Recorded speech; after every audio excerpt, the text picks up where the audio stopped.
The following broadcast is a Nighthawk Network presentation.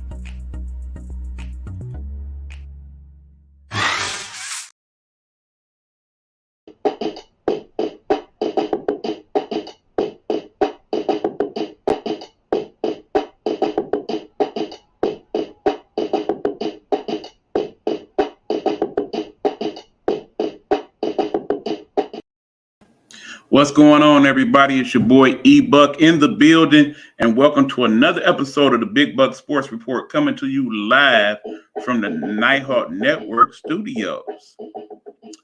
Also, my friends, we are for the first time coming to you also from IG, as we are doing IG Live as well. What's going on, everybody? It's your boy E-Buck in the building. Okay, hold on. To another episode of the Big Buck Sports Report coming to you live from the Nighthawk Network studio. Now, that being said, good people, also, my friends, we are for the first time coming to you also from IG, as we are doing IG Live as well. Everybody, it's your boy E-Buck in the building. Okay, hold on. Now, we are working some technical difficulties out here because the problem that we're having now is that we are playing both IG and this, and we need to figure out how we can turn the sound down on the IG so that we are not double booking here. So give me a second while I try to work this out for you guys.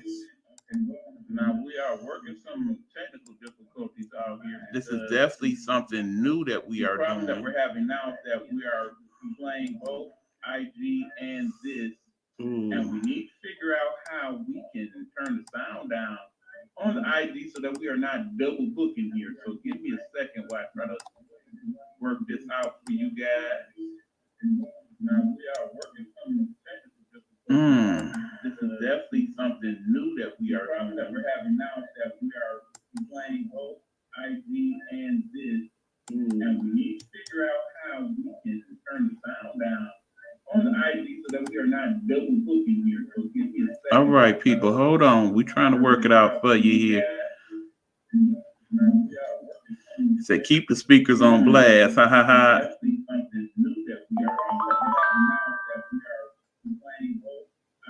If we can indeed work this out to where we can do both, we will. Otherwise, we were going to have to shut it down here on the IG end and then just do it the regular way.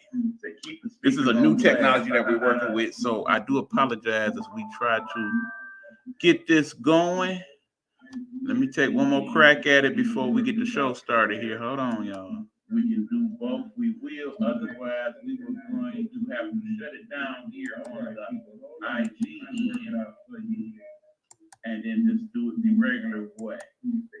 This is a new technology that we're working with, so I do apologize if we try to get this going. Let me take one more crack at it before we get the show started here. Hold on, y'all. We can do both. We will. Otherwise, we were going to have to shut it down here on the IG. All right, y'all. Not quite sure how we're gonna work this one out. Keep in mind, hopefully you guys can still hear me on the IG over there. I do believe that should fix our problem on this end here. And I'm pretty sure you guys can hear me on this side. So let's go from there. Again, we'll be checking in periodically with the comments on the IG. So let us know if you can hear us over there. If not, then we'll see what we can work out. In the meanwhile, welcome again to Big Buck Sports Report. I am boy E-Buck, the Nighthawk, and I'm here to talk sports with you guys as we do about this time every week. Before we get into it, we're going to do a quick little check in with the scores tonight. We got all type of sports going on. We got the NCAA men's and women's basketball. We got basketball going on as well in the NBA. So we will give you some of those scores. We also have, of course, some bowl games, I do believe. That is correct. We just finished up the Coffee Fresco Bowl. Let me make it very clear, I do not care about any of these bowls, especially since most of the good players on these teams are choosing not to play in the bowls at all. They are saying, no, thank you. I cannot risk getting hurt. I'm saving it for the big time when I make the big money.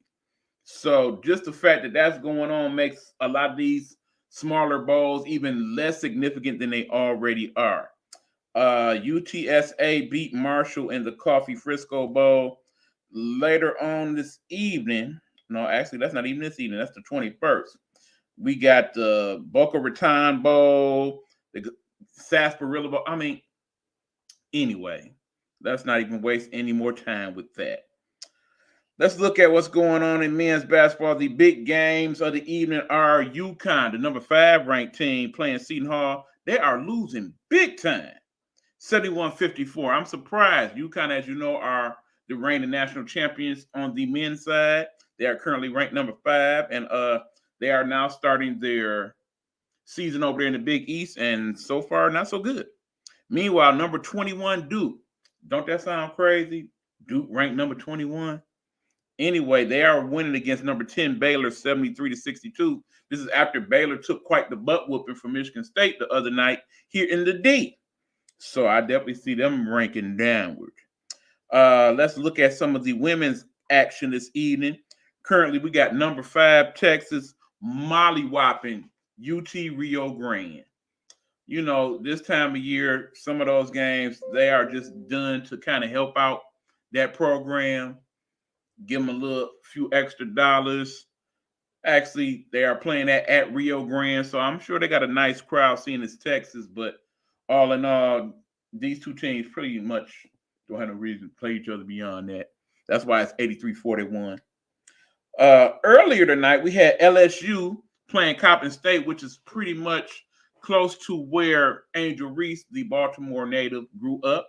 So it was a nice crowd for that to see the homegirl play there at Coppin State. They, of course, waxed the floor with Coppin State. The final score there was 80-48, but trust me, it was not that close. Angel dominated. Pretty much every big person they had dominated because Coppin State, this was not ready for that type of smoke. Not at all. In other games, let's see. We got number 20 Gonzaga. They won 81-69 in women's action. And Florida State put a sincere whooping on Alabama State, 110-45. Now, understand there have been our share of beatdowns on the college side, particularly on the women's end. But I think if you watch more women's college basketball, the opportunity is definitely there. They are basically showing more women's sports than ever this year, but particularly the women's college basketball. You are starting to see more parity amongst the teams. A lot of teams having at least 2 or 3 good players to go alongside. And some of these games are blowouts, true enough, but there are a lot of competitive games as well, which is why the rankings are as they are. Keep in mind, LSU is ranked 7th, and they are the national champions. They've only lost 1 game, but granted, that game was to Colorado, also ranked in the top 25. And speaking of the rankings for the men's and the women's, we might as well get into that before we talk a little basketball, NBA style. Let me go ahead and break it down for you. This week on the men's side, let's do them first, shall we? In the men's rankings, we have at number 1 Purdue. Of course, they are led by that dude, 87'4", and he is every bit of that size. He is playing every bit of that size. He is definitely your number 1 player in the nation right now, no doubt about it. Pretty much at 10-1, Purdue will go as far as he takes them. If they keep him out of foul trouble and keep feeding the post with him, he is looking to average about 25, 30 points a game easily most nights, and that dude is a lot to try to stop, okay? Plain and simple. Kansas is your number 2 squad. They also have a big man. Our former big man here at Michigan, Hunter Dickinson, he is also a low, but keep in mind, they have some great accompany players to go along with him. So on every given night, they can give you 90, 100 points easily. At number 3, you got Houston, who basically have been in the rankings for the better part of the last couple of years, but I really don't see them as being a major threat. And of course, our girl Road to Stardom checking in as she always does. We appreciate you, Road, for checking into the lineup. Of course, when Road comes in, I usually do this and will do so again. I stop the show so we can advertise what Road is doing on Road to Stardom Radio. Please check this out before we continue.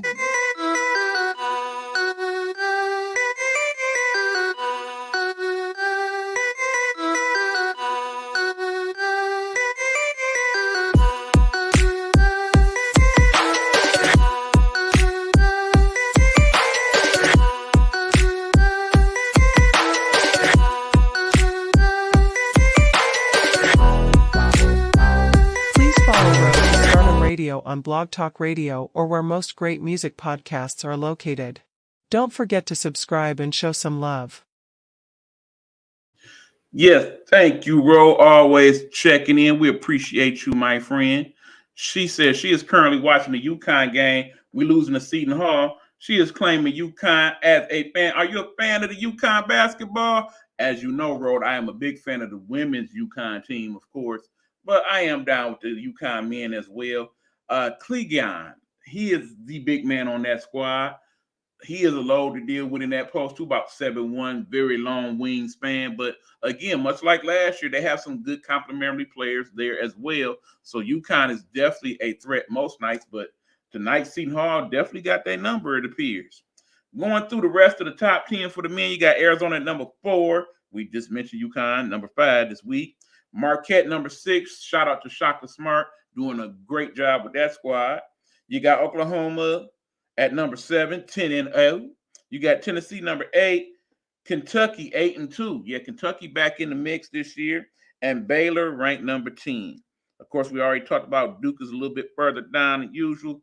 And in the top 25, no Michigan or Michigan State right now. Those teams usually have pretty good squads these last few years. This year, not quite as good. But would not be surprised if they find their way back to the top 25 before the end of the season. That's what's going on the men's side. Let's talk about the women's side right now and those rankings. Of course, number 1, she says the game is over. That's ball game.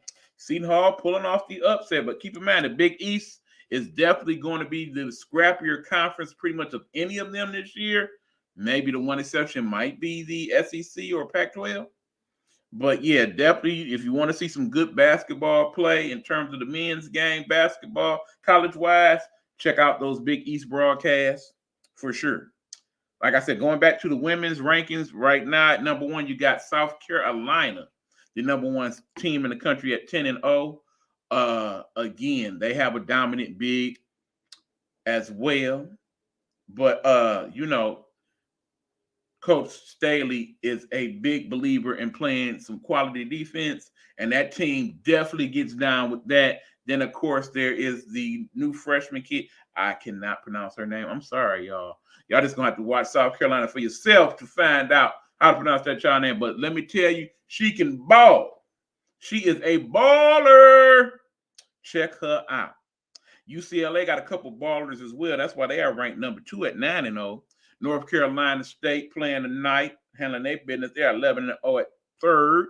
Iowa, y'all know Caitlin Clark is running things in Iowa. She is by far the best player in the nation. I don't even think it is I won't say it's not a close second because there is.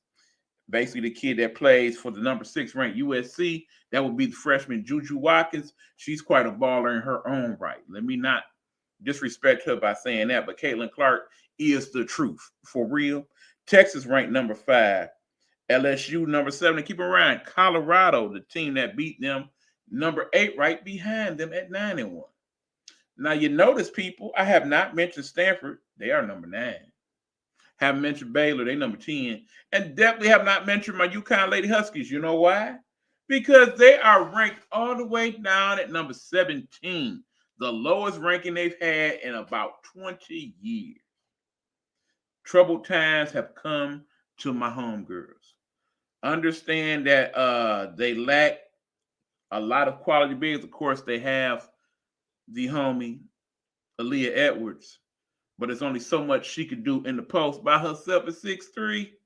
The rest of her teammates not quite as big. I mean, Ice Brady, of course, about that size, but still definitely recovering from that knee injury from last year. And seems like every week they get somebody else that's out for weeks, if not the rest of the year. The injuries have piled up again on UConn, and I definitely think, alongside of the fact that parity has happened in women's college basketball, makes it to where they are not the dominant team. And I would say, without the exception of maybe South Carolina, there is not really any outright dominant team this year on the women's side, which makes it for far more interesting play, especially now that we're going to get into the conference play. Definitely the conference to check out on that side is the SEC, where South Carolina and LSU are located. You should definitely see some strong games. Definitely looking forward for those two teams to play each other again this year. That's going to be quite the matchup. So anyway, that's what's going on with the women's and men's college basketball. Let's jump into some NBA, shall we? The big story from last night was the return of one Ja Morant. Ja Morant has returned after his 25-game suspension. And boy, did he put on a show. He played quite well, which included the game-winning shot in last night's game for the Memphis Grizzlies. He looked good, y'all. He did not look like he was missing 25 games. He did not look overly winded. He looked very engaged. He had a lot to say after the game. He basically said he'd been taking receipts and all of that. Not quite sure what that means. Remember, it was your fault you got suspended. You know that, job. And people have spoke on it, but most people who speak on you basically have nothing bad to say about your game as a basketball player. They speak on your decision-making outside of the game. So as long as you keep that 100, you should be fine. You are definitely one of the 10 best players currently in the NBA when healthy and without all the BS. So if you can stay away from the BS and just ball, I think you'll be just fine and you will make your money. We sincerely hope so. We want that for you. We don't want you to have any more hiccups, particularly things that you could definitely avoid by just doing the right things and making quality decisions.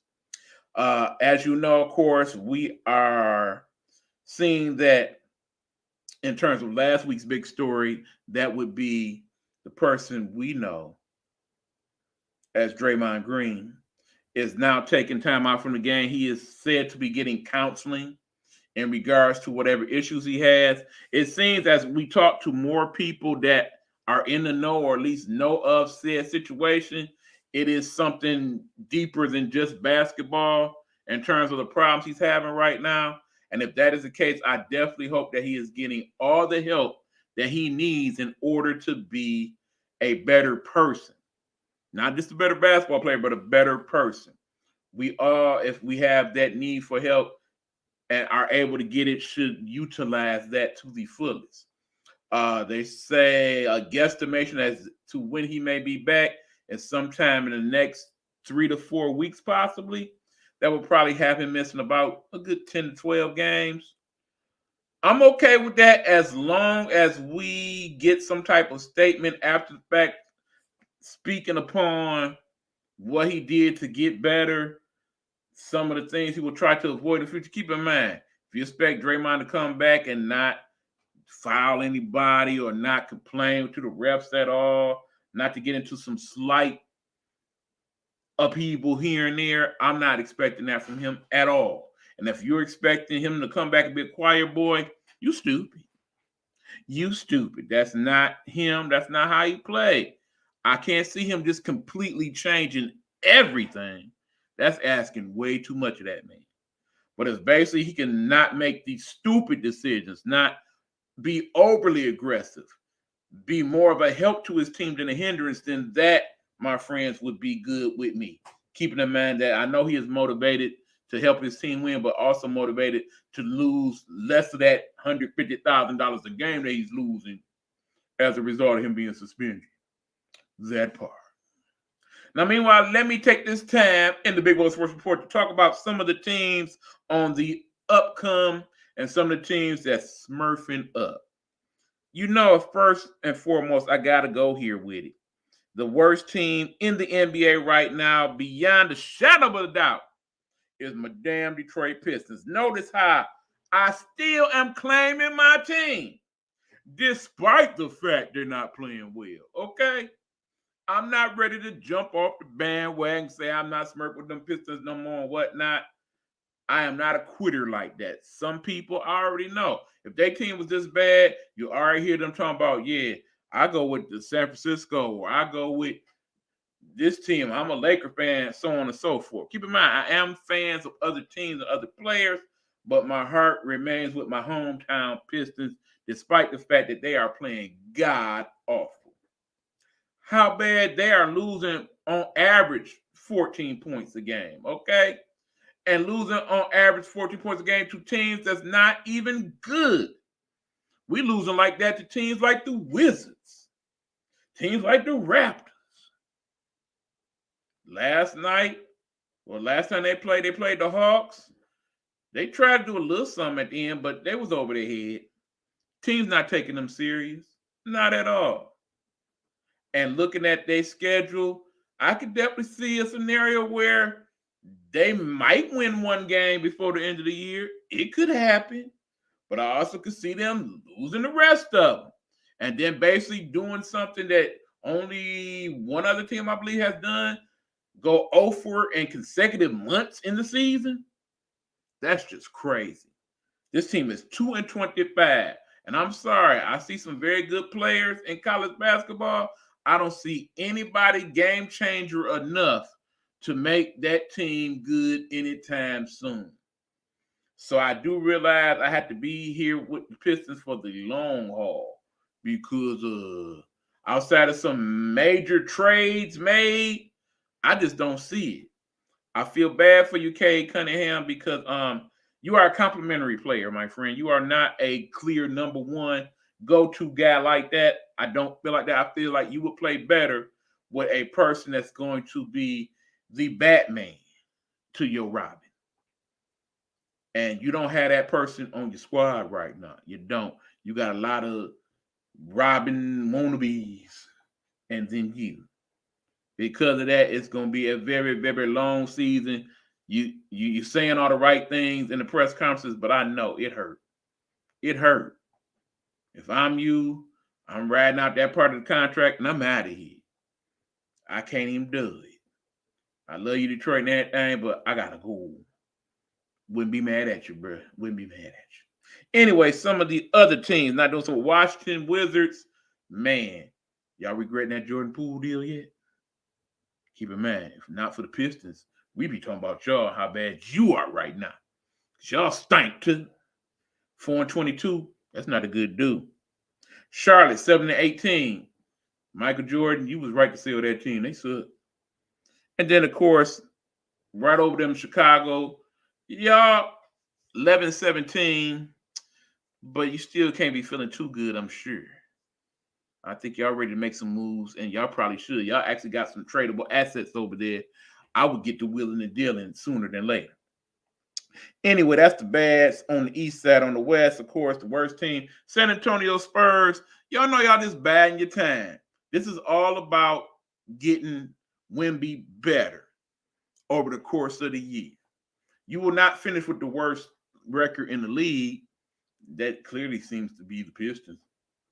But the key now is to help Wemby get better, to figure out where exactly you want to play him on the floor, whether you're going to let him be this ridiculously tall small forward or this kind of undersized center. Y'all need to figure that one out. Then you need to figure out, should you have him shooting all these threes he's been shooting? Or should you actually have him work toward the basket in the post, mid-range shots like that? At 7'4" with that wingspan, ain't nobody stopping them shots but you, man. Get in there, put them threes aside, shoot them on occasion, because you do shoot them, you do hit them. But I think you'll be way more dominant, much like when Joel Embiid is, when he realized, okay, I can shoot the three, but that don't mean I should all the time. I think you should take a page off that book. And as far as the defense goes, you playing some great defense. Keep it going. No problem there. Here's the crazy part. Let's talk about some of the better teams now. The team with the best record in the West right now, amazingly enough, Minnesota Timberwolves. I said the Minnesota Timberwolves. I really did. They currently have the best record in the West at 20-5.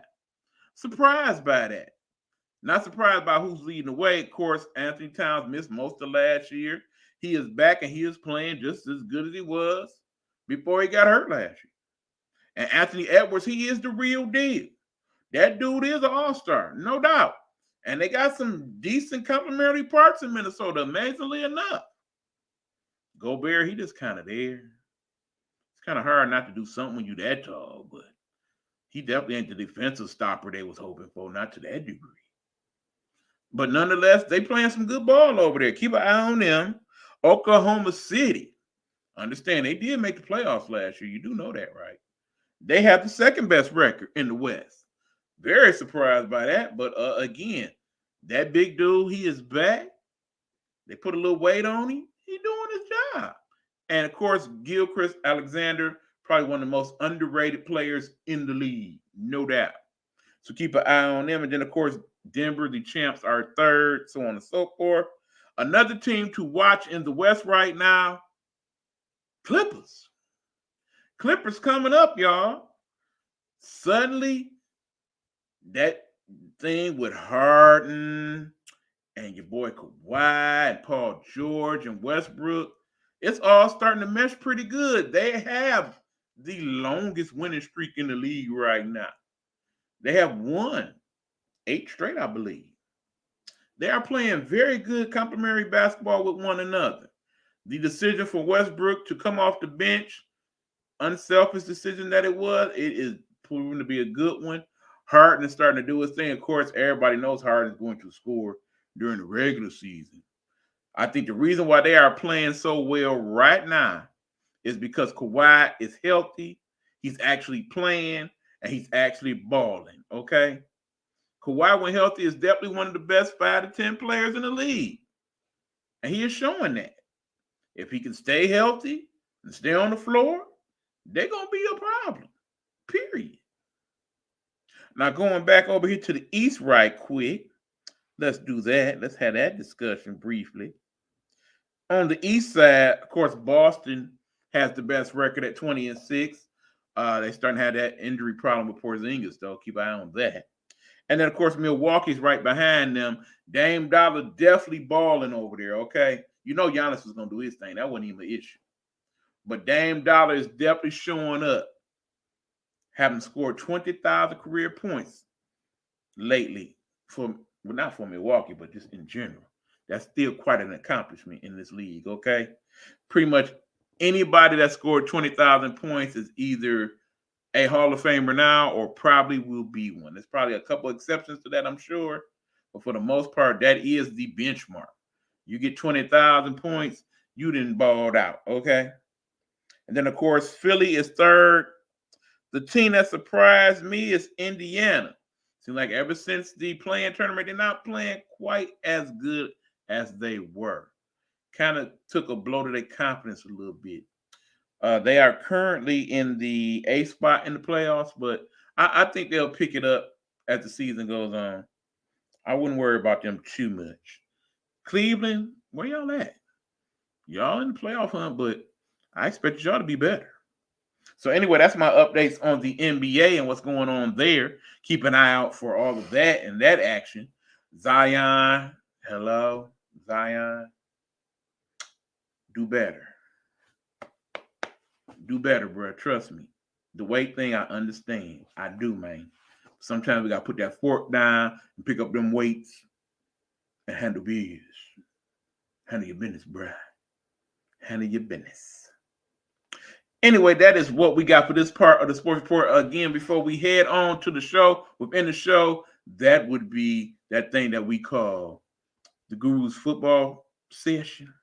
I want to give a special shout out to the Texas Lady Longhorns, the volleyball team who recently became 2-time national champions, beating Nebraska. If y'all remember, Nebraska was the team that now has the record for the most attended women's sporting event in history when they had over 90,000 people earlier this season. This tournament, this volleyball tournament, the championship, was one of the most attended championships ever.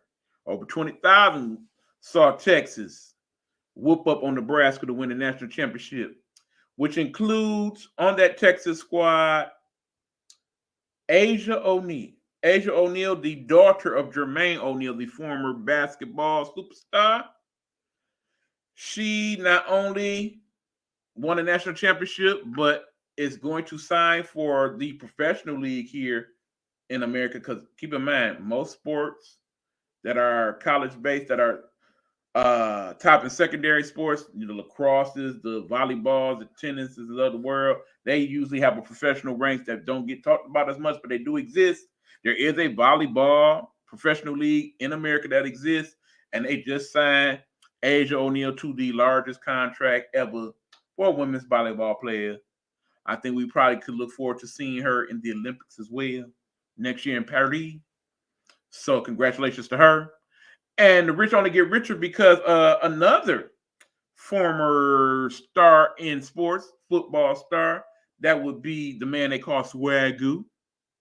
Y'all know that brother from ESPN and whatnot.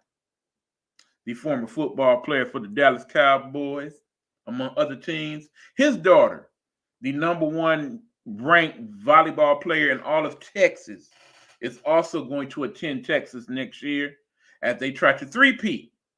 So congratulations to both of those young ladies in regards to the volleyball world.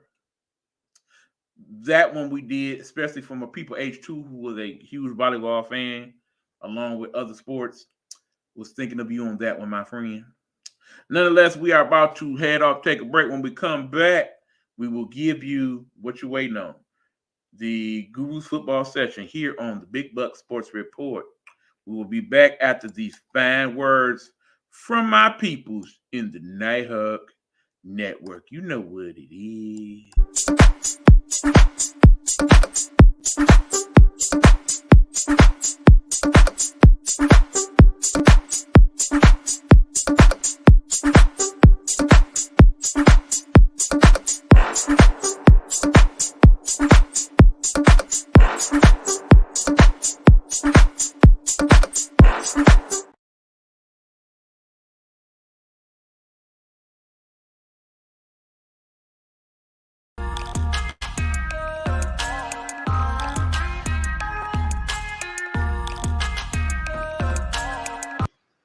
What's going on, good people? It's time for the show. Within the show, that thing we call the Guru's Perspective. And of course, can't do the Guru's Perspective without the man they call the Guru, sports guru himself, Hugh Lee. What's going on, Hugh? What's good, E-Man? How everything going, bro? Hey, you know it is what it is. We're getting close to that time of year where it's the end of the year. And of course, that means the football is definitely heating up. At least some of it is. We'll get to that as we get further in the show. But nonetheless, let's get it cracking, Hugh. What we got? All right, man. I want to start off, man, with the crazy Thursday night game. I definitely didn't think it was going to be anything to watch. Remember, we was complaining about it, and we was actually upset because we thought it'd be a waste of time us checking that game out. But it had a lot of implications towards that game, man. It was things that we talked about in the past where we thought that things was going to trickle down over there in the Los Angeles Chargers organization. First and foremost, man, the game ended up, the final score was 63-21, and it was 42-0 at halftime. I know you remember, Eve, because I screenshot that to you, and I said, man, he's fired after this game. I remember Richard Sherman wanted him fired at the halftime if you was watching, E. I thought that was funny. But, yeah, man, it was just really, I think that they gave up on Brandon Staley, man, and by that happening, man, not only did they get rid of him, they got rid of him and Tom Telesco, Telesco, I think, yeah, that's his name, the general manager. And man, you were thinking, man, what was going to happen. And we fell in love, man, with the fact that I know I did. I can't put you in it, E. I said, man, Belichick going to definitely take that team over right now. Again, because said that, Hugh? I did not. I still say that that's the job of the soon-to-be ex-head coach Jim Harbaugh, but we'll discuss that later. Yeah, I definitely seen that, E, man. They have it set up for him right now. And then at the same time, too, what I believe, yeah, I know I hope that and I know that's something that I was basically looking forward to. But yeah, man, I still feel like they're not just going to have one person do both GM and coach. They want a coach and they want to get their own GM. And I don't think that they're going to play that, one person doing two situations. So that's a possibility too. But how did you feel about that, man? To see how they just gave up, man. Yeah, they scored 21 points. But you could tell that they didn't really care, man. And when definitely in the first half, they didn't give a damn about whatever happened. Because get rolled over like that as a professional team, that was the worst loss. Now, after the whole, thing with the Broncos, which we ain't talking about anymore because they're a whole different team. But I don't think the Chargers going to change, man, unless they get a new coach and get somebody in that organization who could turn it around. And what is your thoughts? Quick 30 seconds. One, this should have happened weeks ago when he came to the press conference talking about, I'm the one that runs the defense. I make the calls. You see the defense after that? Was it any better? Mm-hmm. No. Second of all, he ran the defense. He ran the team. That team was 500 in 3 years. That team was supposed to be slated to not only go to the playoffs. Hell, last year, remember, I picked them to go to the Super Bowl. They did not make it there. He did not make it there. He's not going to the playoffs. He's going home, and he needs to stay there. That is a man that does not need to head coach or be the defensive coordinator of any other NFL team. Slice, period. Spanos, good job on finally handling your business. Now, as the owner of the Chargers, do the right thing. Hire a good quality coach so that Herbert's years aren't wasted there, okay? Absolutely, because that's all it's been right now, just a waste of time. I want to move on and I want to go to the Saturday games now because we had 3 good Saturday games. The first one was the Vikings and the Bengals. I was happy, man, due to the fact that when that game started, man, I said, I definitely thought that it was going to be a bigger lead in the game. I thought that the Bengals was going to blow them out, definitely after only getting 3 points on the board. But then, any given Sunday, week to week, things change. And it was a close game at first, and the Vikings gave me a scare because they was beating up on those boys at first, man. And I thought that it was going to get to the point where if Jake Browning didn't step up, that they were going to lose. And obviously, man, I'm scoring 21 points in the fourth quarter and taking it to overtime and pulling out the game 27-24. That let me know 2 things, E. I still don't think Nick Mullins is that guy, and they still should give my man's a chance right now, man. I feel like you don't want to give him a chance, but who else is doing any better? They said they like the way Nick Mullins ran the offense, and they feel like that's why they want to keep him in the game or keep him playing next week. But I feel like Joshua Dobbs will do a little better as far as because he's a dual threat quarterback, but that's just me saying. Man, Minnesota been making bad quarterback decisions for years. Remember, once upon a time, there was a dude named Teddy Bridgewater. Remember that guy? Why they let that dude go? He wouldn't have been no worse than your man's, okay? You paid him the guaranteed money. You could have gave Teddy Bridgewater less money and would have had just as equally as good a quarterback, in my opinion, than that of Kirk Cousins. That being said, no, don't move Mullins. We want Mullins. We love Mullins right there. Why would we want to move Mullins, man? No, keep that dude right there. That non-stable, semi-arm throwing quarterback. Yeah, we love to be playing him on Sunday. I like that move a lot. Keep him right there. That being said, Justin Jefferson, he back. Be careful, Lions. Be careful. No, nothing. Also, I got to talk about that dude Browning. That dude Browning, he the real deal. I'm hoping that he has an opportunity to be a starter somewhere else because obviously it's not going to happen with Burrow over there in Cincinnati, but I think he got what it takes. And again, a big shout out to that dude T. Higgins. He is by far the best number 2 receiver in the league. You know a better number 2 receiver? I'll wait. No, not after what he did, man. That was crazy. He looked like the rubber band, man. That's about it. Yeah, that throw, man, and that catch, because he just threw it up, man. It was just a whoever catch it, man. He just threw it up for his receiver to make a play, and he caught it, man. And then when he did that no-look stretch, man, that was ridiculous. My man's was in awe, too, one of the defensive backs. He could have easily slapped it out, man, but I think it was too little too late. While he was there, he was like a deer in headlights, but really good game, man. I was happy, too, because that definitely gave us momentum before we even got into our game. I want to go to the next game right now. The Colts and the Pittsburgh Steelers, and this is what I definitely want to talk about too. Some of the things that I told you I left for the show. I really was surprised in this game because they got ran over, man. Gardner Minshew's really been looking the part, man, with the 3 touchdowns, and he had a clean day. He didn't throw any interceptions, and that definitely helped him in that category. But Mitchell Trubisky had 169 yards. He had a score, but the 2 picks was costly because they both went back for scores, man. And to get beat like they did, too, I'm not really sure if you knew about this, E. I know Jalen Warren on that one play when he was running in and he didn't get the touchdown. It was a play that George Pickett's supposed to do, and it was supposed to be him blocking for the running back, and he didn't block for him. And it looked like somebody was coming behind him, and it's a possibility that he would have got rolled up. That's why I don't know if you saw the film yet, but he kind of jumps or hurdle over the player. But he said he didn't engage with the person on defense because he didn't want to get rolled up. And he said that he seen what happened to Tank Dell, and he was thinking about himself personally and his health rather than trying to make a play.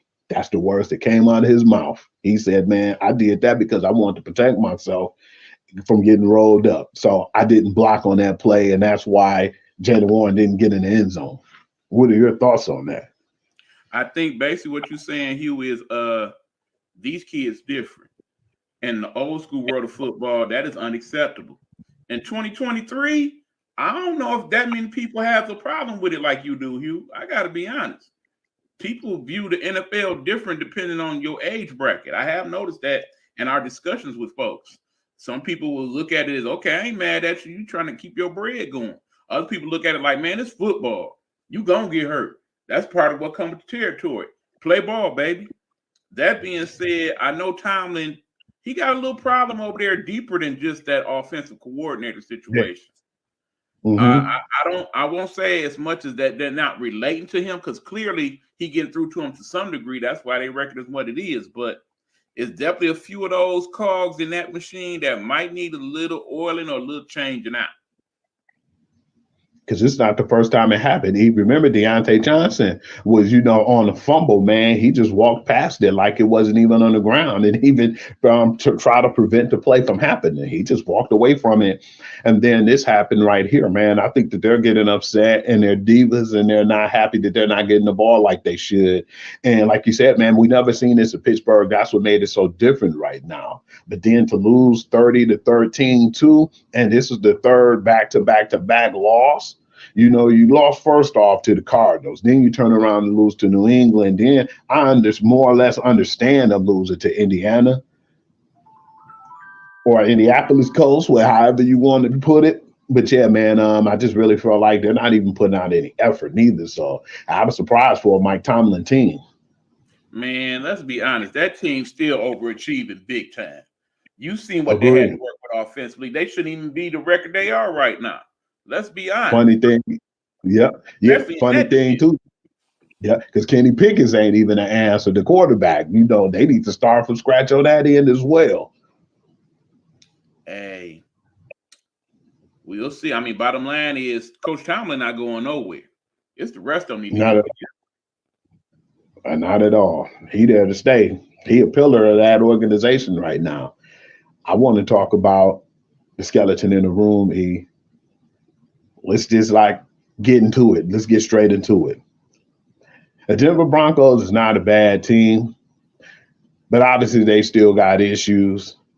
I definitely seen my man's just ringing out Russell Wilson on the sideline. I mean, he's a veteran quarterback, man, and that's a veteran coach.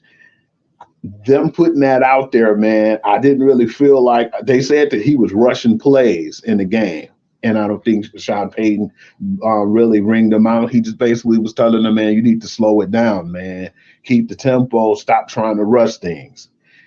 That being said, it didn't even matter, man, because they got their ass walloped the whole game. It was like two ins and outs, and then the Lions just took off, man. I was surprised and more or less impressed with that game too, because Jared Goff really balled out. He had 278 and 5 touchdowns on the day. And then Gibbs got like 100 yards in the touchdown. And then Amara had 112 yards in the touchdown. And we can't forget about one of the guys who's going to be a candidate for the Rookie of the Year, Sam Laporta, man. That guy had 3 touchdowns on the day, man. And he fit that 87 number, man, because he definitely was looking like Gronk in his prime that game. But your thoughts on that game, man, and from what we felt like coming into it till after the game. That's what I want to know. Well, the thing is, we finally got the Lions team we have been seeing earlier in the season. Notice the main ingredient in that, Hugh, that you did not bring up, the fact that the offensive line was whole, that all the key starters played that last game. Mm-hmm. See how different that offensive line looked when everybody was healthy and they gave Jared Goff time to do Jared Goff type things? Mm-hmm. You know what it reminded me of, E? When San Francisco got injured with Trent Williams, and then when him and Deebo Samuel's coming back, how it changed the complexity of the game. That was the most complete game I feel like the Lions played this year. See, the thing and is, it was scary to do on both sides. Right. The Lions are always going to score the way they set up at this point. The thing was the defense showed up. That was the game. You know, we usually have a very tough time dealing with mobile quarterbacks. But keep in mind, Russ is not quite the Russ Wilson that we know from 3-4 years ago. So we were able to contain him, and in doing so, that made things a lot easier to do in terms of that. Then, of course, once we got the big lead and Russ was forced to do things, that just made it all the better. That is the formula for pretty much the remaining 3 games that we have, because we're going to deal with 2 teams that do not deal with the running game well. So for those of you who thought that the Cowboys might run roughshod over us in the following week, hold on, man. Hold on. But yeah, the other thing is the home crowd was obnoxious, okay? They was loud. It was a good look, a very good look. And understand, this is why we are fighting to not only make the playoffs, but to get the division so we can get that home game, because that definitely will make a difference in regard to whoever we play in that first round. And also, Lions fans, let me also point out that, yes, we know that the ticket prices have been announced and they are going up significantly. You had to know that was coming, right? You had to know. I mean, think about it. People have been going to the Lions games for years. Even when they was awful, they still were well-attended games. So now that they're good, it's this backlog of people that want to be down. And understand, when you look at the chemical makeup of who comes to Lions games, there are definitely people who can afford those ticket prices. They didn't just throw a number out there thinking, okay, well, let's see if they pay it. They already know. Just like this year, all the season tickets will be sold again. So don't be mad at the Force for being smart on that one, okay? Yeah, I wish my boy Kevin Anderson was listening right now, man. Because if he is, Kevin, man, I know you got them season tickets, man. You need to give me a call, man, please. Moving on, man. E, we can talk about this if you want to, or we don't have to. We can say next. I'm gonna just say the name of the team, and you can say go on, or we could just, talk about the game somewhat. The Miami Dolphins versus the New York Jets. Man, look. I'm glad the truth has finally come out. Aaron Rodgers was never coming back this year, people. It was not ever gonna happen. Okay? Damn, me. He played this game with y'all because Aaron Rodgers likes to hear about Aaron Rodgers. I don't know why he didn't just pull up a seat next to Pat McAfee and host a damn show with him the rest of the year. Because he likes to be talked about and seen It's the reason why he deal with the Hollywood babes and all that. Aaron Rodgers will be on somebody's TV once his career is over because Aaron Rodgers likes to hear Aaron Rodgers talk, okay? The Jets are done. They've been done. Miami was supposed to whoop them like that. End of discussion. Move on. So we ain't gonna talk about them. All I had to say, 30-0 was the final, and that speak volumes. I want to go ahead and go to the Texans Titans game because that was one that had me a little nervous, man. At first, I thought that the Titans was gonna pull it out, man. But big up to Chase Keenum to making that play down at the end and bringing them down and making the last minute score. I definitely feel like it was one of those touchy games where it wasn't really all that interesting, but it was good. You know, a good back and forth battle. I just felt like he did enough just to win the game versus losing, and it definitely helped to have Noah Brown. I forgot about Noah Brown was on the team, the wide receiver, but Devin Singletary really been stepping up his game, man. 121 yards he had on the carries, kept them in that game and kept them to the point where they were moving the ball down the field. 19-16, not really a game that we would call exciting, but to keep hopes alive because now I think, I'm not for sure, will CJ Stroud play this week or is he out again? That's what I'm trying to figure out. It all depends if he is past the concussion protocol. My assumption is that he probably will be. Yeah, he still have a little time. What is your thoughts on that game, E? I don't have thoughts on the game. I just have thoughts on the Texans. They have definitely shown that they are by far the most improved team. I mean, think about it. They had the number 2 pick. Okay. It wasn't like the Panthers who basically bought the number 1 pick from the Bears. They actually had the number 2 pick. They were actually that bad. But even though they were that bad record-wise, we always talked about last year how they just seem to lose games by just a little bit here, a little bit there. It reminded me a lot of how the Lions was that first year of Dan Campbell, where, yeah, we lost games, but we was in most of those games. Now they're starting to win those games, just like we started to win those games last year. So definitely looking forward to see what the Texans finish up with, but most definitely looking forward to seeing what they look like next year when they get everybody back healthy and they add to the weapons they already got. And big shout outs to D'Amico Ryans, man, for being going over there. And we know how hostile and crazy the situation was over there, man. You know, I was surprised that they hired Lovie Smith in the first place last year, but to see how the whole change of scenery and just a whole new vibe that they have, man, that's excellent, man. And definitely D'Amico Ryan brought something good over there, man. Him getting the second and third pick kind of bolstered up their roster, but they already had and only made them improve. But they improved like light years ahead, man. I'm definitely looking forward to seeing what they're going to have in the future over there too as well. No doubt. I want to talk about the game that another game that made me happy. You know, this was redemption week for the Lions. Tampa Bay versus Green Bay. At first, it was a close game, and it seemed like Green Bay was getting the momentum. But then in that second half, man, you got to give credit where credit due. Damn, man, Baker Mayfield had 381 yards, 4 touchdowns, and he had an 158.3, which is a perfect QB rating that was over there in Lambeau. The only person who had done that before was Aaron Rodgers. So for an opposing player to come over and beat up on Green Bay like that, 34-20, yeah, man, I was actually surprised, man. So, man, I feel like if Baker pull off another game like this, man, I'm not saying a perfect quarterback rating, but if he have a decent enough game, or better yet, them clinch that division, he ain't going nowhere. What are your thoughts? I say he ain't going nowhere now. Baker has more than proved that he is their quarterback of the future. He has definitely redeemed himself. He is definitely my pick for comeback player of the year, no question. You know, I pretty much thought that he was just going to be a placeholder this year. They probably won about 4 or 5 games, and then Baker was going to hold somebody's clipboard on somebody's team for another 4 years before he shut it down. But no, Baker is showing that, yeah, I am worthy.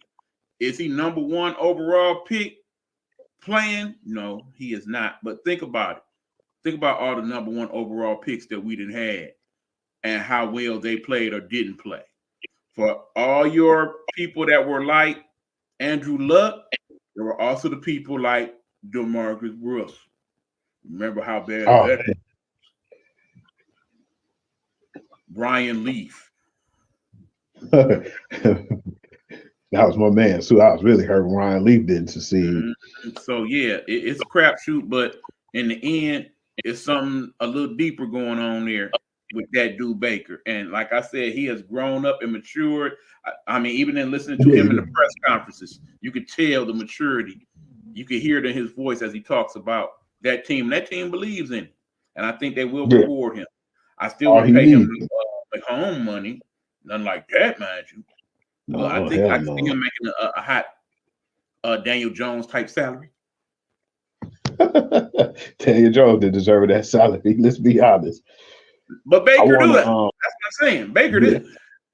We do. I agree. I can't. Hey, I'm on your side, E. I'm an advocate here.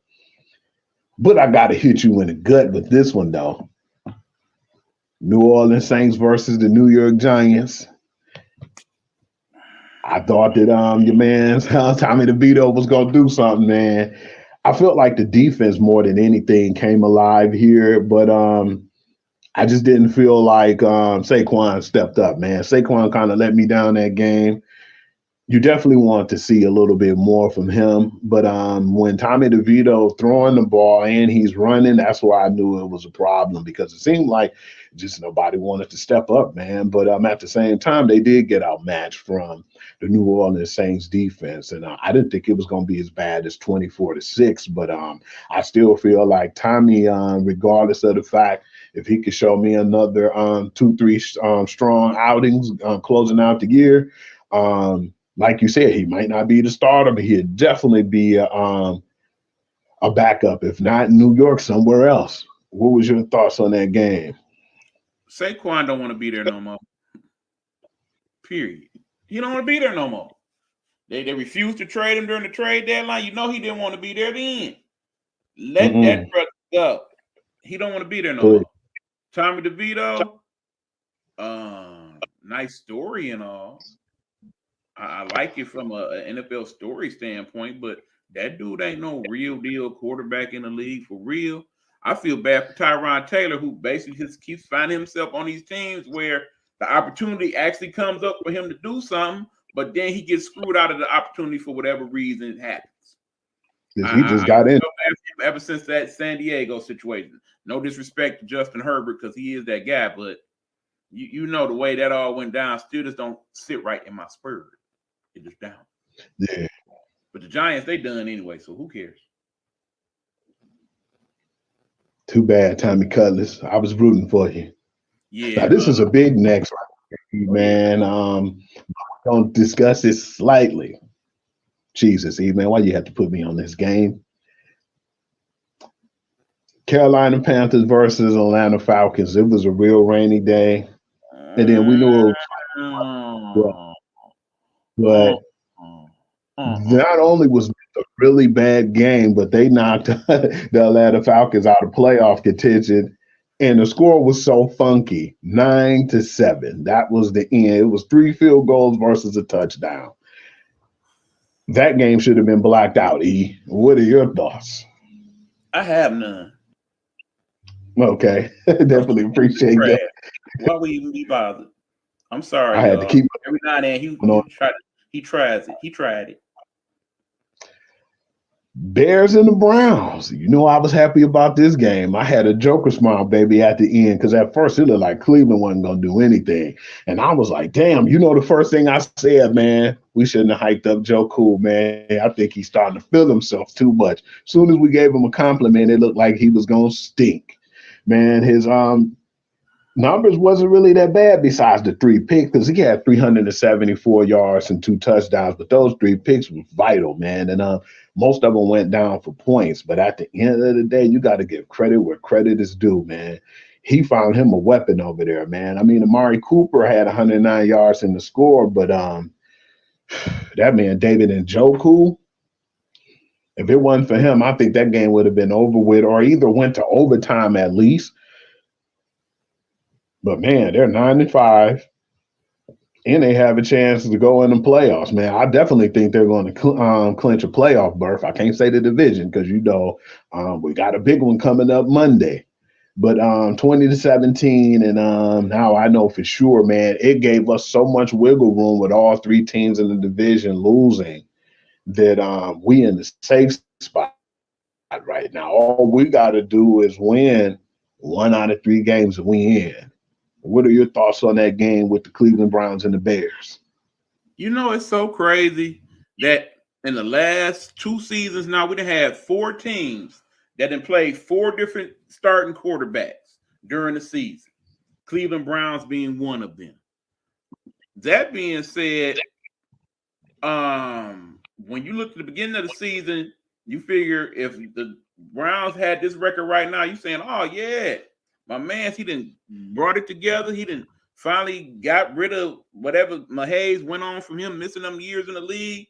And Watson is getting it done. But no, it's not Watson at all. It's Joseph Flacco, the oldest quarterback in the league. And guess what? Yeah. That dude all right with me. And I'm hoping he all right with y'all in Cleveland because he's doing the damn thing. Give that old brother some credit. He put down the remote and the rake and picked up the football. He going to work. Yeah. I dare say that if you want to come back next year and be the backup, or maybe even play for the starters, y'all probably should let him. Agree. And Ujogo, man, he done made a hero out of you because a few weeks ago you was a bum. You was dropping everything. They was not liking you, bruh. But he done made you the man. He had back-to-back stellar games, man. And hell, Amari Cooper, I almost forgot you was even in the league. He made you relevant just that quick. But yeah, I like it. And don't get me wrong, the Bears get them a little love too now. I think they may have done just enough to keep Justin Fields in the building. I'm not quite sure about Eberflus. Not sure about him yet. But I think Justin Fields probably somebody y'all should keep. Keep in mind what type of draft picks y'all looking at. I think y'all could do the same thing the Houston Texans have done with those 2 good picks along with Justin Fields. You going to grab that boy? Y'all know who I'm talking about. That man they call Roddy. That brother. That football catching dude, Marvin Harrison. You grab him and the best defensive player or the best offensive tackle out there with that other pick, and y'all might be on your way to doing a little something. This game right here, I didn't have no interest in either. I thought it was going to be just a cakewalk. But I definitely don't think Bailey Zappi will be a starter anywhere else but New England. Now, this is a game right here is another blowout, but it kind of shows some holes in the 49ers defense. The 49ers versus the Cardinals. They had problems with that man, Kyler Murray, man. And James Conner was running the ball pretty good too, man. They definitely showed something in their video, man. And they're going to have to clean that up. Man, get out regardless to the fact. I mean, my man's Brock Purdy had 242 yards and 4 scores, and 45-29 was the result. What you said the score was? Everybody. What you said that score was again? 45-29. When did they score most of them points, Hugh? In the first half. They scored that 29 in the first half, Hugh.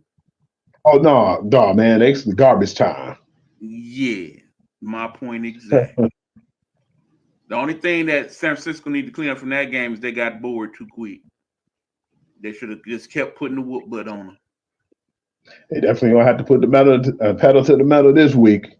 Indeed, but we'll get to that. Yes, sir. Commanders and the Rams. Are you interested? Well, I know it's a few things I could say. It's a few things I could say, man. Big ups to Cooper Kupp, man, being to the point where he's healthy again, and you can see it because he's still one of the best receivers in the game, if not the best when he's healthy. 8 receptions, 111 yards, and a score.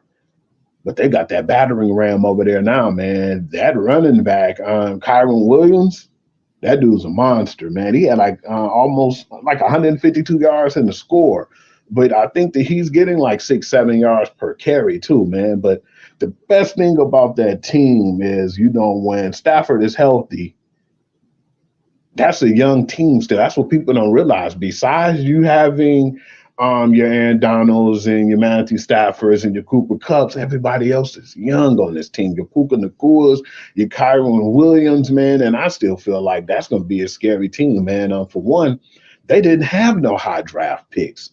And to still be in a playoff fold, man, you got to give credit where credit is due. I am like super shocked in how good this team is playing after losing so much, man. I want to know your thoughts about the LA Rams, E. Not only did you say all that, but don't forget, they got a good coach over there, too. Remember, that dude actually thought about not coming back this year. Remember that? Remember that discussion? Yeah, he was getting overwhelmed. And probably doing a little TV. But no, I'm glad he didn't, because you see, he still got something up in the tank, and he's been scheming up good things for them. That offense is definitely looking better. Like I said, a healthy Matthew Stafford goes a long way for what the Rams are able to accomplish. And like I said, that defense, they starting to grow up a little bit, so that definitely helps. I definitely could see them making the playoffs. I don't see them doing much when they get there, man. But I can see it happening. As far as the Commanders go, we just waiting on Black Monday.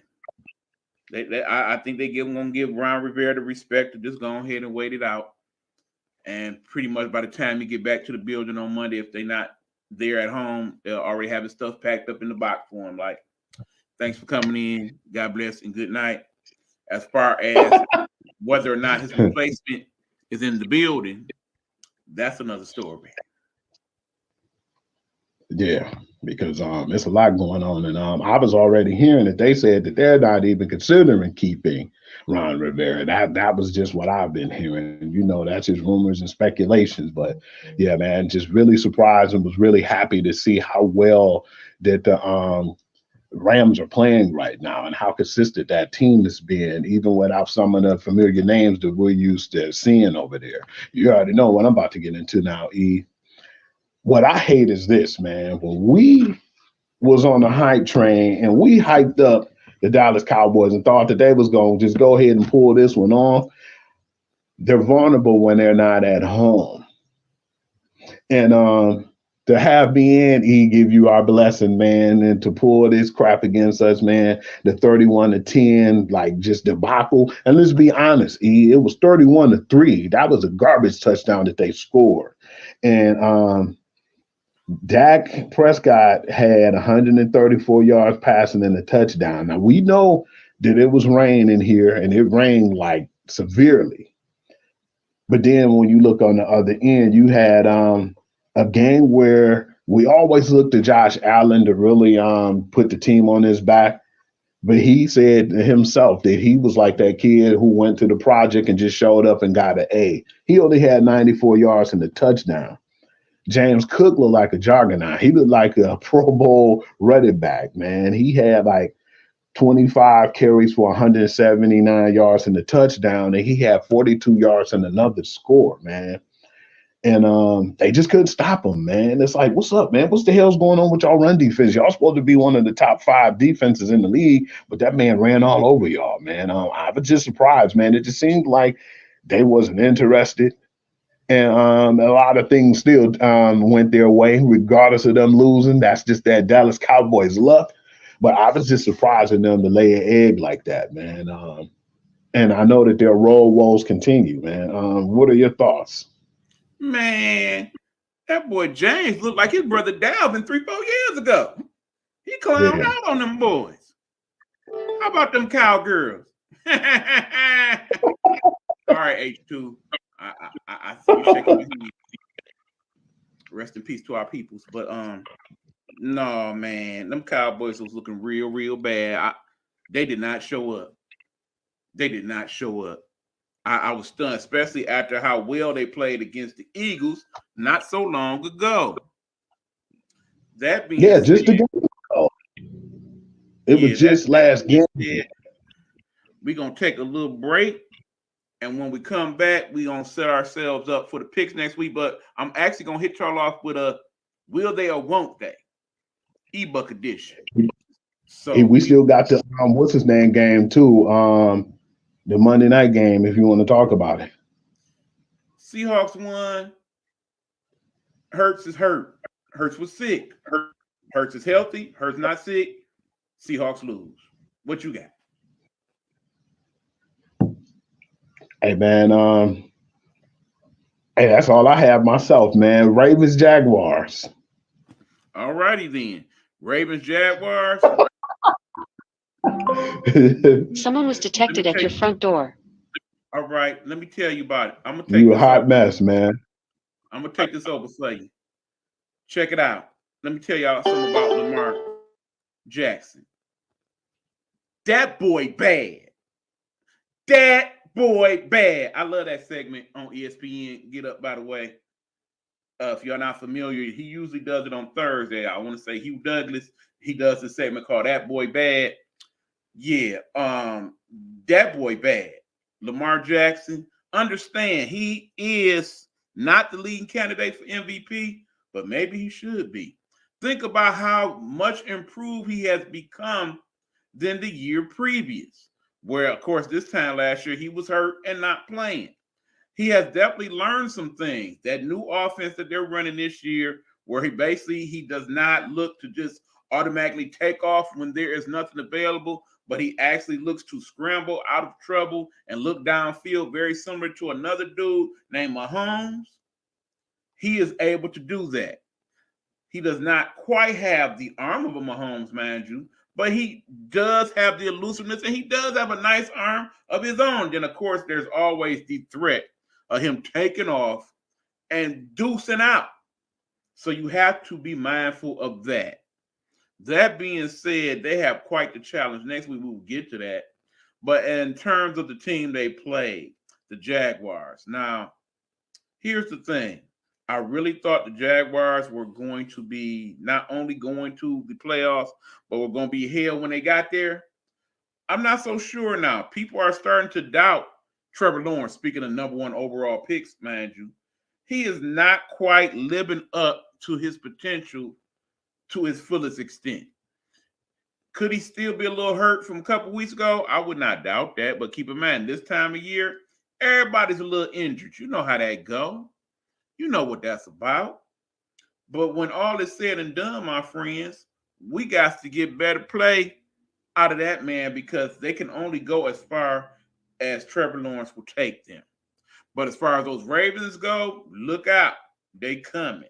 And they coming strong, okay? They not only just beating the bad teams, they beating the good teams too. All right, so we're going to take this quick commercial break. When we come back, I want to play a little game with y'all before we do the picks for next week. That game is entitled, Will They or Won't They?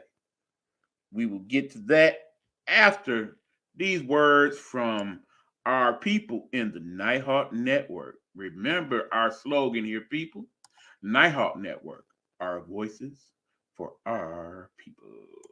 Hello, hello, hello. It's another glorious day, my T-Sippers, and you know what time it is. I hope you have all of your comforts together, because it's time to dish the tea. And you're dishing tea, darlings, with Big Meat. Can't wait. It's time to dish tea with Big Meat. It's time to dish tea with Big Meat. It's time to dish tea with Big Meat. It's time to dish tea with Big Meat. Darling.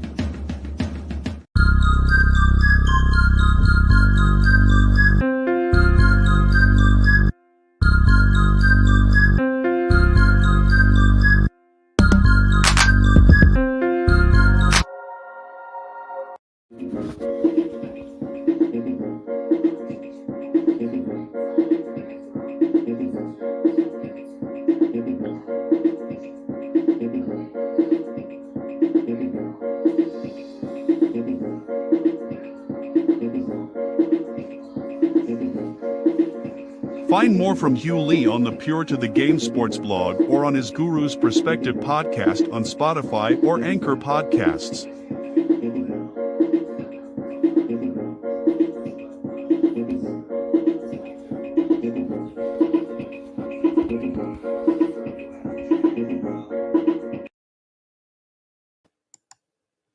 What's going on, y'all? We are back. This is the Guru's Football Session, part of the Big Buck Sports Report. And before we go on to the picks, I want to play a quick game. And of course, we got Hugh here, so we're going to have him play along with us, man. As you know, we got 3 weeks left in season.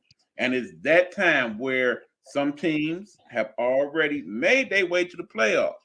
So, of course, this does not account for Baltimore, already in. Dallas already in, Philly already in, San Francisco already in. It also does not count for those teams already out. Arizona already out, Carolina, Washington already out, and Tennessee, New Jersey, because New York just really is New Jersey, and New England all out, and out. So we will now play the game for the rest of the teams that's right there around about so. Are you ready, Hugh? We're going to play. Yes, sir. In, who's out? First of all, AFC East. Buffalo, are they in or are they going to be out? After that performance, man, I'm going to still put them out. Oh, my. So they are 8-6 now. He says they're not going to make it. Miami is 10-4. Are they going to be in or are they going to be out? They definitely going to be in. All right, Hugh's got them going in. Okay. Now in the AFC North, we already got Baltimore in. Cleveland, Cincinnati, Pittsburgh. Are any of those teams in? Cleveland Browns for sure. Everybody else out. So he says Cleveland in at 9-5 at the moment. Cincinnati 8-6, Pittsburgh 7-7. They will be out. All righty. Jacksonville, Indy, Houston, all 8-6. Which one of them? Because you know one of them will be in for sure. Which one of them will win the division, and are any of the others in with them? You said Jacksonville, Indy, and Houston. Yes, sir. I'm gonna actually go the Texans, man. He says the Texans are going to win the division. So what about Jacksonville, Indy? Is they going to be in? I believe, that's going to be a hard one because I do like both of them. But if anything, I think at least Jacksonville will be a wild card team. All right. I don't think he's going to make it, unfortunately. I have to say that Jacksonville is in and will win the division. Houston, I think they're going to make the playoffs. And then, of course, that leaves the AFC West, where none of them are in at the moment. I got to ask you, KC, are they in? Yeah, they'll be in. They're going to scrape their way in. Yeah, my family's going to be real mad you say they would. All right. Denver, Vegas, are they in? No. They're definitely going to be out here. I can't see it. And I don't know why the Chargers ain't out yet, but they out. We know. All right, so now we go to the NFC. In the East, the only team that, well, it's the Giants. Quit playing. We know they out. Anyway, NFC South, Tampa Bay, New Orleans, Atlanta. Which one of these teams win the division and get in? Atlanta's eliminated, so they definitely won't be in after losing to the Panthers. But I'm gonna definitely go with the division's gonna be won by Tampa Bay. All right, and New Orleans Tampa Bay and one Baker Mayfield. I agree with him. They are in. New Orleans, sorry, buddy. All right. We got the Rams and Seattle. Are either one of them in?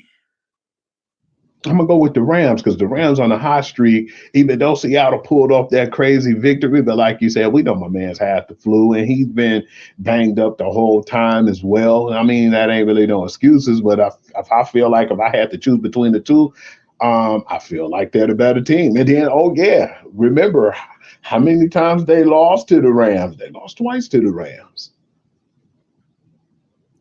Call me crazy, They both. It's not for both of them. I say they You both. think they both get there? I say the Rams and the Seahawks both get in. And then, of course, that leaves our division. Is the Lions in? Definitely in. And everybody else is out. Look, man, if that brother had said they wasn't in, I was turning over tables up here in the studio. It was about to be a problem. I was coming to that house. For real. Yeah, the Lions definitely in. Minnesota, Green Bay. Sorry, buddies. We're going to put Minnesota out this week, and Green Bay probably going to put themselves out. And Chicago, y'all shouldn't want to be in. Y'all should want the worst pick you can get to go with that number one pick you're going to get. So that next year, y'all can talk about a little something else. And so that is it. Those are the people that's in and out. We'll see what you guys say. Keep in mind, if you're checking this out and y'all in the comments right now, we definitely want you to comment more. We have noticed that. Have we not, Hugh? Y'all been checking us out, and you've been doing it. And the numbers are getting better and better every week. We thank y'all for watching, even if it's only for a few minutes. As always, we tell you that. But let us Y'all know. just what's up. Let us know that it was you that hit us on the view button. Say hi. Say go Steelers, go Panthers, whatever your team is. Throw a question in there for next time. Anything works as long as it's respectful. Don't come with no BS now. Because just like my man Meech tell you, you come with a trick bag, we got a bigger bag for you. For real, for real. Tell them, Hugh, you want to talk to him too. Tell them. Yeah, y'all at least need to reach out, man. We don't even need much. Just say hello. Hey, what's up? Shout out, give us a big ups, let us know you was in the studio. That's all we ask. That's all we asking. For real, for real. Okay, that being said, Hugh, you know what time it is. It's time for these picks. And I'm loving how some of y'all been chiming in and giving us your picks as well, especially Ro. Ro, you are always welcome to do that and give us your picks. And you too, Coach B, we ain't up too late for you. By all means, throw your picks in there too, bro. We ain't mad at you. That being said, sure. We got the Thursday night game. It is the Aints and the Rams. Well, I already know what you going with because you said they the Aints, and then I'm gonna actually take the points as well on this one with the Rams. Rams by 4 according to this point spread. I'm definitely going with all of that. Next, we got 2 Saturday games. Yeah, these Saturday games near the end of the year, I'm kind of liking that dude. That's a good dude. Hard, man. Yeah, it's definitely better than some of these bowl games that's been coming out. I forgot some of the bowl games, bro. It's too many bowl games, y'all. I'm just saying. They bad. Some of them real bad. But anyway, Bengals and Steelers is the early game. Who you got? I'm going with them Bengals. I'm going with the Steelers. I'm gonna take the points, but I could go over, but I'll take the points because they are in Pittsburgh. I'm going with the Steelers. I believe in Tomlin. I believe that once again he's gonna find a way to have yet another winning season. And you better tell that to DeAndre Johnson, and you better tell that to Pickens. Mason Rudolph, this is your chance, bro. This is probably your last chance, by the way. You gonna start this game, you better handle biz. All right. The second game on Saturday are the surging Buffalo Bills against the pitiful Chargers. Bro, did you see that point spread? It ain't big enough. Yeah. I'm going to go over that point spread, and I got Buffalo. I know it say 12 and we sound crazy, but yeah, I'm going over for the simple fact, y'all know the game is in L.A. When the game is in L.A., it's never a home game, especially for the Chargers. It is crazy how, whether it's the Chargers or the Rams, they get so many of the opposing teams' people in the building, as expensive as they tickets be.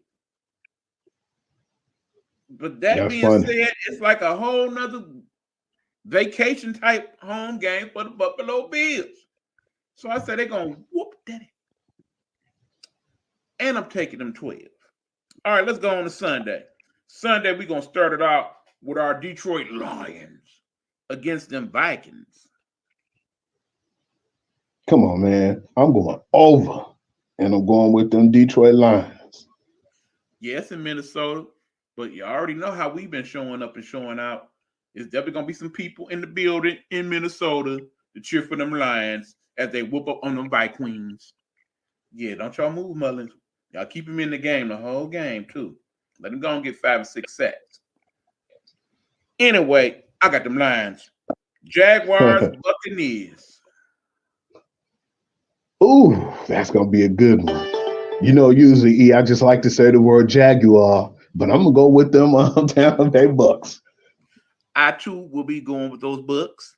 It's only a 1-point spread. Yeah, they got that. All right, here we go. Cowboys and Dolphins. Ooh.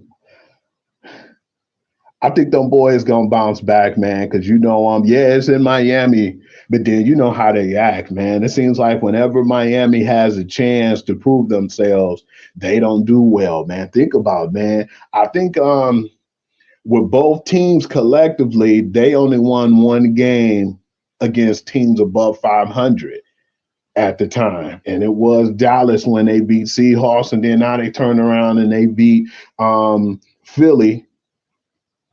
And your man's sick, but that's all I'm saying. But still, it don't matter. And Dolphins are 0-3, so I'm going with the Cowboys because I just don't think I don't think the Dolphins gonna show up, man. That's just my thoughts. I disagree. I'm going with the Dolphins.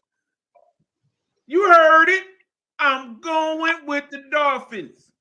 In my gut, I don't like the Cowboys, and I want them to lose every game if I had a choice, but I just don't trust the Dolphins enough. But if Tyreek Hill playing, it's definitely going to be something to be seen, though. I'm going with the Dolphins, even if Tyreek don't play. Damn, me, that's how you feel about the boy? They must have pissed you off and think today was For real. All right, then. We'll see if I'm right about that one. Okay, we're going Browns, Texans next. Browns, Texans. I'm going to go here with the Browns. And yeah, I don't think they're going to lose that game. It's in Houston, though. Yeah, but them boys got that defense is just juggernauts, And Myles Garrett going to be all over the place, licking his chops at the chance to get in that person who just got out of concussion protocol, CJ Stroud. You mean? Yeah, he right though. I'm going Browns. Okay. Commanders and Jets. Next. Yeah. That one.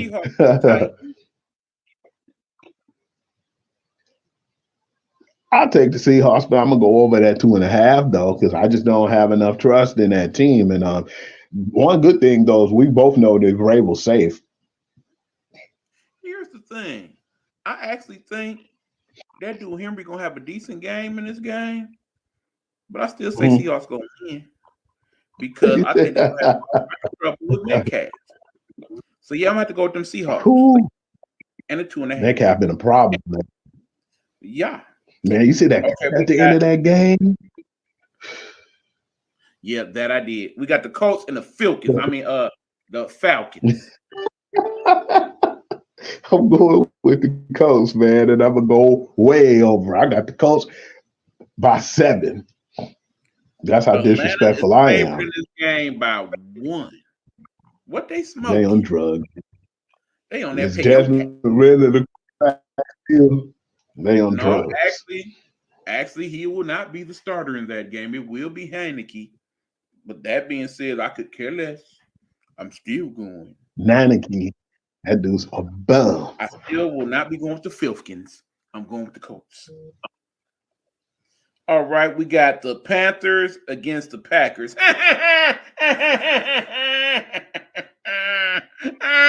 No, I'm straight going with the Packers on that one. And I'm going with the point. We got the Bears and the Cardinals. I'll go with the Bears at home. Why not? And I'll take the points on that one, too. And then we got the Patriots as the Broncos as the night game. Really? Oh Lord. I'm gonna go with the Peyton Manning Broncos. and Tom Brady playing. Peyton Manning and Tom Brady was playing. I go with that And game. that's sad because I go I'm with talking about they I'm was gonna go with playing the right points on now. that. I'm talking about they was playing right now in their 40s. I would like to see that better than I'd like to see this game in its current state. Yeah. And here's the crazy thing, people, keeping in mind that Monday is Christmas. NFL apparently feels some type of way about NBA getting all the love on Christmas. So they had the audacity to schedule 3 games for Monday. 3 of them. There's going to be a lot of sports watching in the crib, ladies. I hope y'all know that. As soon as them kids I got to get you that gridiron heights, E. You say I got to get you that gridiron heights. The gridiron heights where LeBron James and them broke into the NFL facility and they was trying to take over because they was upset with them trying to take over on Christmas Day. I thought it was pretty funny, man. Yeah, I definitely got to send that to you. Send me that. All right. We got a couple minutes. Here we go. Raiders, Chiefs. Who you got? Chiefs, and I'm going to take them points by 10. You're back in my lineup, Patrick. Don't let me down. Yeah, even with your sorry receivers, I got to go with that as well. Okay, the afternoon game is the Giants and the Eagles. Too bad, Tommy Cutlets, man. I'm going with the Eagles, and I'm going to take the 12 points, too. And it's at Philadelphia. It's a wrap. And, of course, the real Monday night game, perhaps one of the best ones of the entire season, Baltimore Ravens, San Francisco 49ers. I'm going to go with the 49ers at home, but I'm going under because I'm scared, man. They could still lose this one. But I'm going to go under, and I'm going to barely go with San Fran just because they got the crib. That's it. I'm going to be honest. I want Baltimore to win this game bad. I want Lamar so to we show can get that number 2 seed. Behind. Oh, we'll get number 1, won't we? The thing is, yes, the 49ers lose this game. That makes them 11-4. If we win this game, the Lions also 11-4. It makes the fight for the number 1 seed very interesting. If all the teams had to come to the Detroit facility to play in the playoffs, it could get real interesting. I'm going to keep my eye on this one, E. Yes, that sir. being said, I do believe the Niners will win it. I agree with you. It's going to be a close one. I'm really hoping it's going to be one of the better Monday night games ever. Not just this season. I'm talking about ever. I want it to be good like that. Because keep in mind, if it's that and it's on Christmas, it's definitely going to be a game we will always remember as football fans. Yeah. I'm going to be, I'm guys, I'm going to be at the top. May very well be the preview for this year's big game. You know what I'm saying? Mm-hmm. And you know what's funny too, E? That's a rematch, man. It ain't between Hardball and the Hardball Bowl. It ain't between them two, but it's still gonna be a good ass matchup, man. You know, because you got my man was on Kyle Shanahan, and then he's a mastermind, and then you have Jim Harbaugh. That's gonna be a good chess. That'll be a good chess match just to see it on Monday too. But the one thing I want though is in this game, like you said, I just want to see a really good game. I know they're gonna have problems with Lamar on the run game, but yeah, I still feel like San Fran have enough defense and enough pressure to where I'm gonna give them 3, but I'm not gonna get on that 5.5 because I ain't crazy. All right. That being said, y'all, this is going to be our last Guru's football session for this year. We will be back in January. Don't worry. We're just going to take the holiday week off, as most of you guys will as well. Before we do that, I got to let Hugh talk about what he got going and say his piece to y'all. The floor is yours, sir.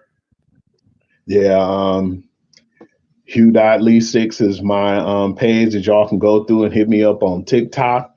My name is Hoovy on Instagram, and my link tree is on there with the Sports Guru to You as my blog page. And, I do the Guru Perspective as well on Spotify. I appreciate all the people who've been chiming in and listening to the show and giving me positive feedback as well. Appreciate y'all for chiming in each and every week. And I definitely appreciate the people who chime in to the Big Buck Sports Reports with the Guru football section. Um, Let me know what y'all want me to talk about, or if you have anything that's interesting that you want me to discuss. Then at the same time, too, while we take this time off, man, we definitely appreciate you guys, all your love and support, and thank you. And we will see you next year. And have a happy holiday and a blessed new year. Thank you for all the love and support that y'all have been giving us. Appreciate that. I concur on all of that. Right quick, Hugh, since we're not going to be here next week, and those playoffs will be jumping off in the NCAA. Quick, who you got? Washington, Texas. Who you got? Michigan, Alabama.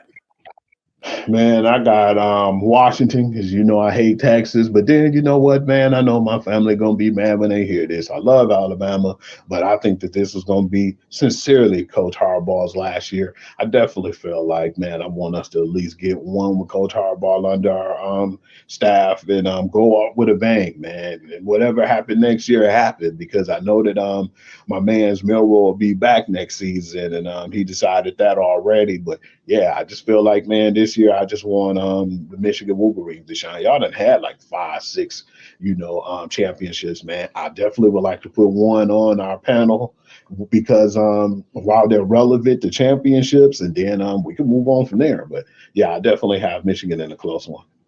Okay, I agree with you with the Michigan. Going to be a good game. I have a strange feeling Texas is going to beat the dirt out of Washington. I just got that feeling. And we looking at Michigan in the title game. What I'd be surprised with too is the fact that it just seems like, man, Michael Penix sometimes be stagnant, or he can start off slow. And if he do that against that Texas team and them wide receivers in that run game, yeah, he'll really have a long day. Absolutely, especially if they get up a couple touchdowns, then they start hitting them with the run. I don't see Washington coming back from that. I don't. Okay, y'all, that it is. So keep in mind, we are going to come back with the Big Buck Sports Report and finish it on up. Thank you, Hugh, for not only what you did this week, but what you did all year in terms of the sports. We appreciate you. We will continue to support you. Thanks for being a very key cog here in the Nighthawk Network. And as always, brother, thank you for being my friend. That most absolutely, man. And appreciate them promos, man. It's been a blessing. Them promos really been helping both sides, man. So yeah, continue that. I had somebody even try to reach out for me for some promos. I said, "Nah, man, I already got somebody who do that for me, man." As you see. Right on, right on. Good looking. All right, y'all. All right. We'll catch y'all on the other side. This has been the Guru's Football Session. Throw the fingers up, you. And there y'all have it, y'all. The show within the show, the Guru's Football Session with that dude, Hugh Lee. Shout out to him for always doing his thug sizzle on the show. We about to head on up out of here. Hopefully you guys enjoyed the sports talk this evening. Tune in tomorrow for the last Nighthawk Network Detroit show of the year. That will be Up in These Folks' Business. We're going to talk about what happened to the brother known to all of y'all as Jonathan Majors. A few other folks we're going to throw in that mix. Definitely want to talk about what happened to him in that business. We're going to get into that. And like I said, we're going to talk a few more celebrity things as well. Appreciate y'all for tuning in. Appreciate everybody who commented. Appreciate the people who followed on the IG. Remember, we do have an IG page now here in the Nighthawk Network. It is E Nighthawk.